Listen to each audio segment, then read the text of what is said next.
আৰু এটা মৰম লগাকৈ চুমা এটা দিছিলোঁ প্ৰতিটো শব্দই আমাক বহুত খুন্দা মাৰি ধৰে কিন্তু এতিয়া তোৰ এনেকুৱা লাগিছে যে মই ভগৱানৰ কালতে চুমা খাইছোঁ মোৰ বহুত এইটো অনুভৱ হৈ থাকে এতিয়া তুমি মোক কি দিবা মই কি দিম তাৰপিছত মই মনত ধেমালিতে চবৰে ওচৰতে আৰু মই গালত এটা মৰম লগাকৈ চুমা এটা দিছিলোঁ ভাৰতৰ সেইগৰাকী মহান সম্পদ জুবিন গাৰ্গ সেই জুবিন গাৰ্গৰ বাবে নামৰ পিছত আমি সোঁৱৰণ আৰু তেওঁৰ স্মৃতিৰ অনুষ্ঠান কৰিব লাগিব এই কথা হয়তো কোনেও ভবা নাছিলে আৰু সেইগৰাকী মহান শিল্পীৰ এই মহাপ্ৰয়াণৰ পৰৱৰ্তী সময়ছোৱাত ৰাজ্যজুৰি শোকৰ বন্যা হয় সকলোৱে আমি জুবিন গাৰ্গৰ তেওঁৰ সেই মায়া তেওঁৰ সংগীতৰ মায়াত আমি আচ্ছন্ন আৰু তেওঁৰ বিদায়ত তেওঁৰ আমি অৱৰ্তমানত আমি শোকেৰে আচ্ছন্ন আৰু সেইবাবে ডেমক্ৰেচি লাইভৰ বিনম্ৰ প্ৰয়াস সেইগৰাকী শিল্পীলৈ শ্ৰদ্ধাঞ্জলিৰ আমি সামান্য প্ৰয়াস আৰু ডেমক্ৰেচি লাইভৰ লগত জড়িত সন্মানীয় শিল্পী ভালেসকল আমাৰ লগত জড়িত আৰু বিভিন্ন সময়ছোৱাত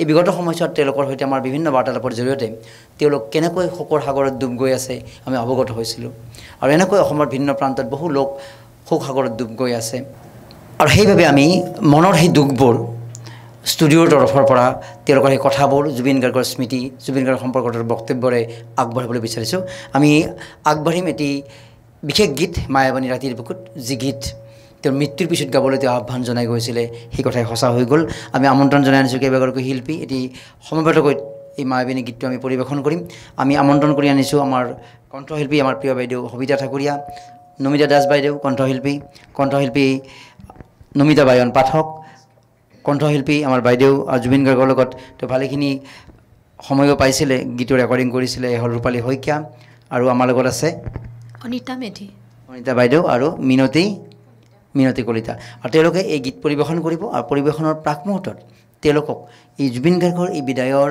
মুহূৰ্তত তেওঁলোকৰ অনুভৱখিনি জানিম আৰু সমান্তৰালভাৱে আমাৰ লগত দুগৰাকী সংগীত শিল্পী আছে এগৰাকী তেওঁ মিউজিক কম্প'জাৰ গীটাৰিষ্ট তেওঁ হ'ল ৰঞ্জিত শৰ্মা আৰু আমাৰ লগত আছে দীপেন দাস তেওঁ কীবৰ্ডিষ্ট এগৰাকী কণ্ঠশিল্পীও প্ৰথমতে আমি আৰম্ভ কৰিছোঁ সবিতা ঠাকুৰীয়াৰ পৰা জুবিন গাৰ্গৰ বিদায়ৰ এই মুহূৰ্তখিনি নিশ্চিতভাৱে শোকৰ সাগৰত আমি সকলোৱে ডুব গৈ আছোঁ যি সময়ত খবৰটো পাইছিলে অতিকৈ দুখৰ খবৰ যিটো দুখে আমাৰ গোটেই পৃথিৱীখনকে কন্দুৱাই দিলে আৰু তেখেতে 52 বছৰত যিখিনি কৰিলে 100 বছৰতো আমাক হয়তো কৰিব নোৱাৰিলে হয় কোনেও গতিকে তেওঁ এইখিনি যিখিনি কৰ্মৰাজি তেখেতৰ কৰ্মৰাজিক আমি সংগীতেৰে হওক যেনেকৈ হওক আমি জীয়াই ৰাখিব লাগিব আৰু এই জীয়াই ৰখাটোৱে তেখেতৰ স্মৃতি হ'ব বুলি ভাবোঁ জুবিন গাৰ্গ যেতিয়া নোহোৱাৰ খবৰটো আমি প্ৰায় শুনিছিলোঁ আৰু তাৰ 1 মিনিটৰ ভিতৰতে এগৰাকী আমাৰ বাইদেউৰ পৰা ফোন আহিছিলে সেয়া হ'ল আমাৰ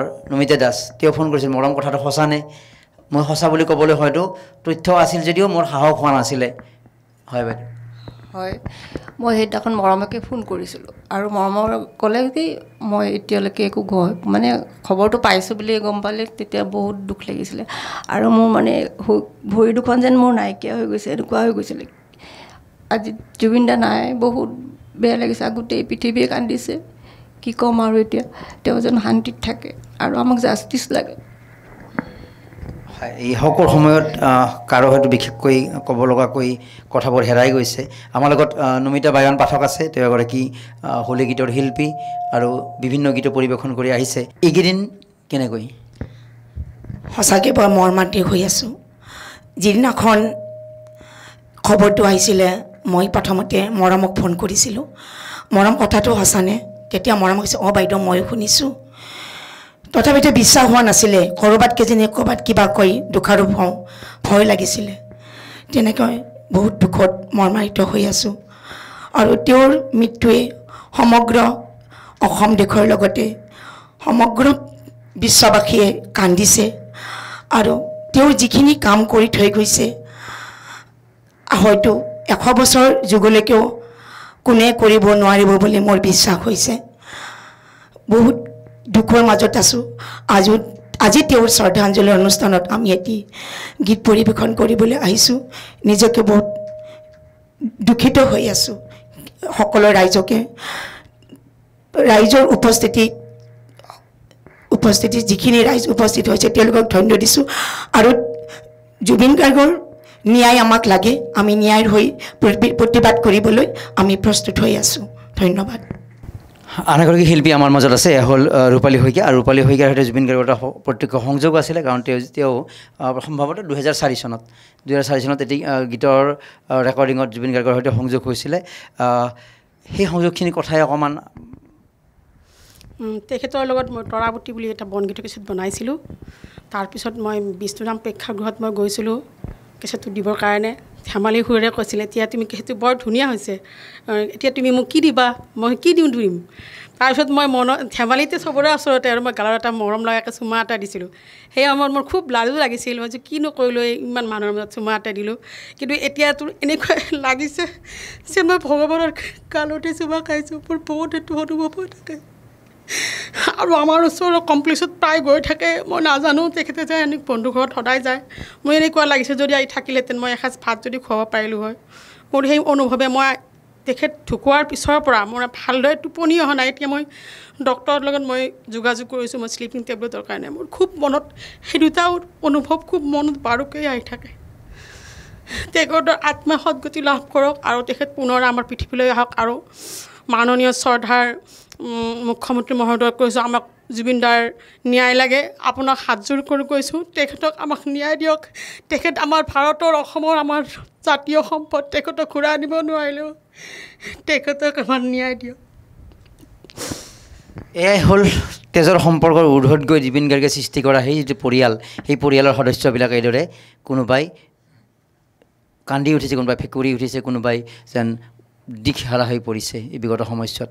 বাৰে বাৰে সেইটোৱে কথা যে তেজৰ সম্পৰ্কৰ ঊৰ্ধত গৈ জুবিন গাৰ্গে সৃষ্টি কৰা পৰিয়াল। গতিকে জীৱনটোক আমি কেনেকৈ ল'ম তাৰ ওপৰতে নিৰ্ভৰ কৰে আপোনাৰ সেই মৃত্যুৰ পিছৰ সময়খিনিত আপোনাক কেনেকৈ স্মৰণ কৰিব, আপুনি কেনেকৈ পৃথিৱীত আকৌ যুগ যুগান্তৰলৈ বিয়পি থাকিব। জুবিন গাৰ্গে সেই কাম কৰিছিলে আৰু সেই কাম কৰাৰ বাবে আজি এইদৰে তেওঁৰ গুণমুগ্ধসকল বা বিভিন্ন পৰ্যায়ত লগ পোৱাসকলে শকত ম্ৰিয়মান হৈ পৰিছে। আমাৰ লগত আন এগৰাকী বাইদেউ আছে, হয়, অনিতা মেধি বাইদেউ। জুবিন গাৰ্গৰ গীতৰ সৈতেতো সকলোৰে আমাৰ সম্পৰ্ক, এগৰাকী শ্ৰোতা হিচাপে। প্ৰথমে মই ক'ব বিচাৰোঁ, ইমান এটা সুখৰ খবৰ আমি ইমান সোনকালে পাম বুলি আমি অসমবাসীয়ে ভাৰতবাসীয়ে আশা কৰা নাছিলোঁ। মৃত্যু চিৰসত্য সকলোৱে জানে, কিন্তু ইমান এজন মহান আত্মাৰ ব্যক্তি আমাৰ মাজৰ পৰা অকালতে ইমান সোনকালে ভগৱানে লৈ গ'ল। তেওঁৰ সৃষ্টি আজি সদায় অমৰ হৈ থাকক। তেওঁ এজন মহাপুৰুষ আছিল বুলিয়ে ক'ব লাগিব।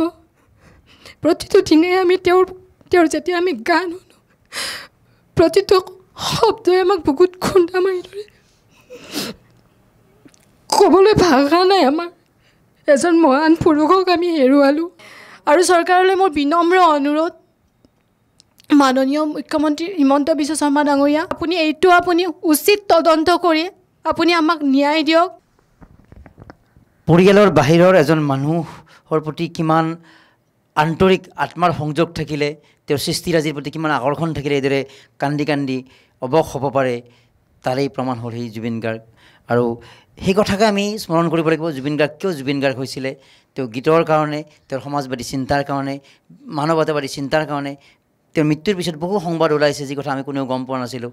কেনেকৈ তেওঁ ঠেলাৱালা ৰিক্সাৱালা সাধাৰণ মানুহক সহায় কৰিছিলে, সেই কথাবিলাক এতিয়া বিভিন্ন পৰ্যায়ত বিয়পি পৰিছে। আৰু সেইবাবে তেজৰ সম্পৰ্কৰ ঊৰ্ধত থকা এই বাইদেউসকলে, এই শিল্পীসকলে আজি কান্দি উঠিছে। আমাৰ লগত শেষত মিনতী বাইদেউ আছে, জুবিন গাৰ্গৰ বাবে এষাৰ চব কান্দি উঠিছে। আচলতে মোৰো কথা সুধিব পৰাকৈ কথা নোহোৱা হৈ গৈছে আচলতে। তথাপিতো নিজৰ পুত্ৰসম, নিজৰ ভাতৃসম এগৰাকী এই পৃথিৱীৰ সন্তানৰ বাবে।